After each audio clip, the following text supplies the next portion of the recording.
Everyone. तो कैसे हैं आप सब लोग? आई होप आप सब लोग बहुत अच्छे होंगे। तो कल finally RRB PO and RRB clerk का फाइनल रिजल्ट आउट हो गया है।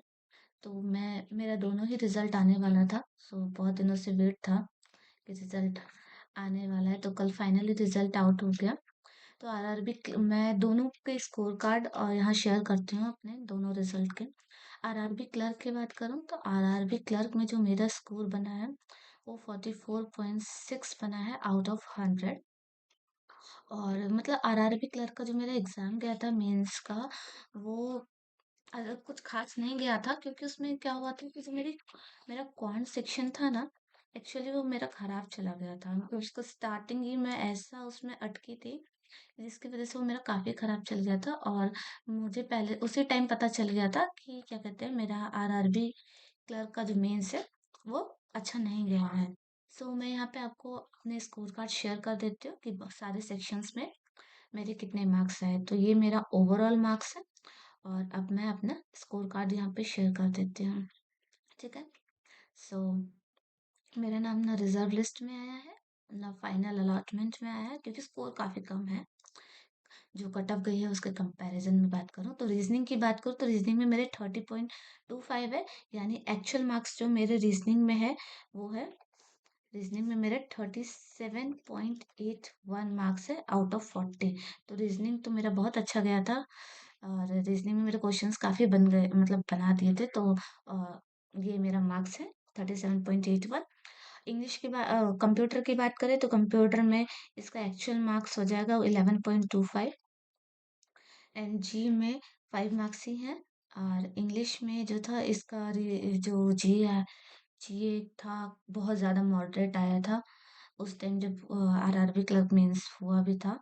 और इंग्लिश की बात करें तो इंग्लिश मेरे 23.25 मार्क्स हैं। मैंने हिंदी और इंग्लिश में इंग्लिश चूज किया था। एंड क्वांट की बात करूँ तो क्वांट जो मेरा बिगड़ा था, क्वांट सही आई थी। बच्चों के बहुत ज़्यादा अटेम्प्ट थे जब मैं सेंटर से निकली थी।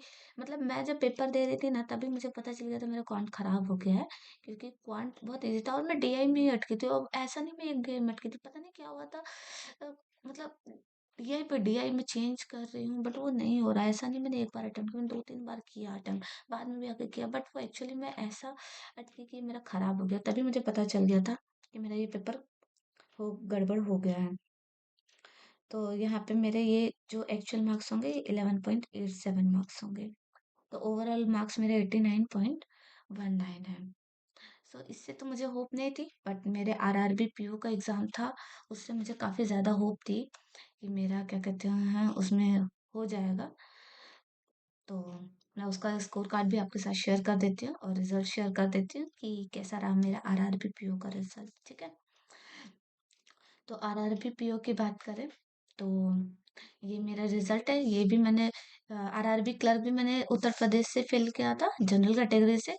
एंड ये जो मेरा आरआरबी पीओ था ये भी मैंने उत्तर प्रदेश से किया था, जनरल कैटेगरी से। तो इसमें आप मेरा देख सकते हैं 42.9 मार्क्स है। और कट ऑफ के काफी पास है, बट स्टिल यहाँ पे कंपटीशन बहुत ज्यादा हाई होता है। सो क्या कहते हैं, ये मेरे मार्क्स है। इंटरव्यू मेरा खास अच्छा, मतलब इंटरव्यू मेरा सही गया था। तो मुझे एक्सपेक्टेड था कि इंटरव्यू में 75 to 80 मार्क्स के अप्रॉक्स में देंगे, मतलब इतना एक्सपेक्टेड था मुझे। 75 तो मुझे मिनिमम एक्सपेक्टेड था। बट क्या कहते हैं, उन्होंने इवन बोला भी था जब मैंने इंटरव्यू दिया, तो उन्होंने खुद बोला था कि आपका इंटरव्यू आपने अच्छा दिया है। सो इस वजह से मुझे थोड़ा एक्सपेक्टेशन थी कि 75 to 80 के अराउंड में मेरे marks होंगे। बट जो मुझे इंटरव्यू में जो मुझे मार्क्स मिले हैं, मैं आपके साथ शेयर कर देती हूँ। इंटरव्यू में मुझे 70 मार्क्स मिले हैं आउट ऑफ 100। ठीक है। तो ये मेरा इसका रिजल्ट है that not have been considered for provisional allotment और रिजर्व लिस्ट। सो मेरा आरआरबी पीओ का में भी सिलेक्शन नहीं हुआ और आरआरबी क्लर्क में भी नहीं हुआ। अब आईबीपीएस क्लर्क मेंस का रिजल्ट आना बाकी है, जो कि सीधा 1 अप्रैल को आएगा। उससे होप है, वो सही गया था एग्जाम तो उससे होप है। आईबीपीएस पीओ मेंस मेरा ठीक गया था, लेकिन मैंने बताया था कि मेरी शिफ्ट की जो थी वो सही नहीं चली थी। मतलब मैंने पूरा कैप्स लॉक ऑन ऑफ करके किया था, तो वहां पे भी गड़बड़ हो गई थी। अब बाकी मेरा फोकस अभी एसबीआई पे है, तो मैं एसबीआई के लिए अब वो कर रही हूँ। तो यहाँ पे मुझे दोनों पेपर देने के बाद अपना वीक पॉइंट ये समझ में आया है, जिसमें मुझे बहुत ज्यादा कमांड बनाने की जरूरत है। क्वांट क्वांट में मुझे बहुत प्रैक्टिस करनी होगी मेंस लेवल क्वेश्चंस की। और क्वांट के अलावा मैं बात करूँ तो जीए, जीए में कम से कम इतनी तो प्रैक्टिस करनी होगी कि 15 मार्क्स तो मिनिमम मैं जीए से ले सकूं, क्योंकि एसबीआई में भी तो 50 मार्क्स की जीए आती है। तो यहाँ पे वेटेज भी ज्यादा होता है। और आपको अगर लीड करना है, क्योंकि ये नहीं सोचना कि कट ऑफ के आसपास है, कट ऑफ से बहुत ज्यादा आने चाहिए आपके मार्क्स, ताकि आप सिक्योर रहें, श्योरिटी रही आपको। और क्वांट में तो मुझे बहुत ज़्यादा मेहनत करनी है, तो क्वांट में मैंने मेहनत करनी शुरू कर दिया है। बाकी एसबीआई का एग्ज़ाम होगा तो मैं आपके साथ वो भी शेयर करूँगी बीच-बीच में, कि मेरे मॉक टेस्ट कैसा हो रहा है, मेरे स्कोर कैसे आ रहे हैं। So this is all from my side. तो जिन बच्चों का भी सिलेक्शन हुआ है आरआरबी पीओ, आरआरबी क्लर्क में या किसी एक में भी, तो congratulation to all those students and have a great future ahead.